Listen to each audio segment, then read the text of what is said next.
Silver पापलेट मासा हा महाराष्ट्राचा राज्य मासा म्हणून घोषित करण्यात आलाय। ऑगस्ट महिन्याच्या मध्यावर मच्छीमारांनी सिल्व्हर पापलेट हा मासा राज्य मासा म्हणून घोषित केला जावा अशी मागणी केली होती। ही मागणी सत्यात उतरल्याने कोळी बांधव आणि मत्स्य व्यावसायिकांमध्ये आनंदाचं वातावरण आहे। सिल्व्हर पापलेट माशामध्ये मोठ्या प्रमाणात प्रथिनं असतात। प्रामुख्याने पश्चिम किनाऱ्यालगत महाराष्ट्र आणि गुजरातच्या किनारपट्टीवर आढळणाऱ्या या माशाच्या व्यवसायातून अनेक मच्छीमारांचा उदरनिर्वाह चालतो। हा मासा उत्पन्नाचा मोठा स्रोत असल्याने अनेक कोळी बांधवांचं आर्थिक गणित त्यावर अवलंबून आहे। त्याचबरोबर सिल्व्हर पापलेटची मोठ्या प्रमाणात निर्यात केली जाते। यातून देशाला मोठा आर्थिक फायदा होतो। त्याची लहान असलेली पिल्लं किंवा गाभोळी असलेल्या मादी पापलेट पकडल्यामुळे त्यांची नवीन पिढी निर्माण होत नाही, त्यामुळेच त्यांच्या संख्येत मोठी घट झाली आहे। या घोषणेमुळे या माशांचं संवर्धन होण्यास बळ मिळणार आहे। मॅडम, आता पापलेटला सिल्वर पापलेटला राज्य मासा म्हणून घोषित करण्यात आलेला आहे, काय सांगा त्याबद्दल? सिल्वर पॉम्फ्रेट किंवा सफेद पापलेट आपण म्हणतो त्याला, पॅम्पस अर्जेंटी असे त्याचं सायंटिफिक नाव आहे। आणि हा आपल्याकडे महत्त्वाचा मासा या दृष्टीने आहे की त्याची चव खूप चांगली आहे, त्याला एक्सपोर्ट व्हॅल्यू आहे।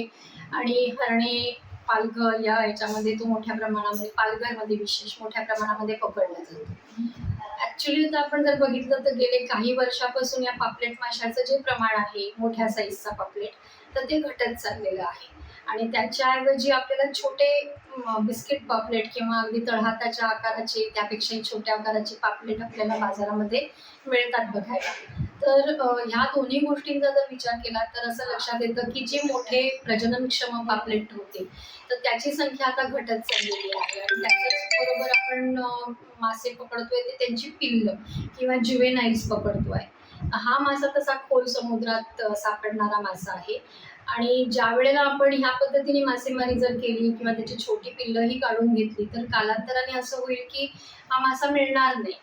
तर माशाचं जे साईज आहे किंवा कुठल्या वजनाला किंवा कुठल्या आकाराला तो प्रजननक्षम होतो, तर याच्यावरती विचार आपल्याला करायला पाहिजे। तर साधारणपणे 350 ग्रॅमच्या वरचा जर पापलेट असेल तर ते आपल्याला म्हणजे ते प्रजनन करणारा मासा असेल, म्हणजे आपण त्याला निदान एक तरी चान्स देऊ की तो प्रजनन करेल। आणि त्याचबरोबर जर आपण इथे ही छोटी पिल्लं पकडण्याचं टाळलं तर त्या पिल्लांनाही मोठं होण्यासाठी वाव मिळेल आणि भविष्यामध्ये आपल्याला मासा मिळेल।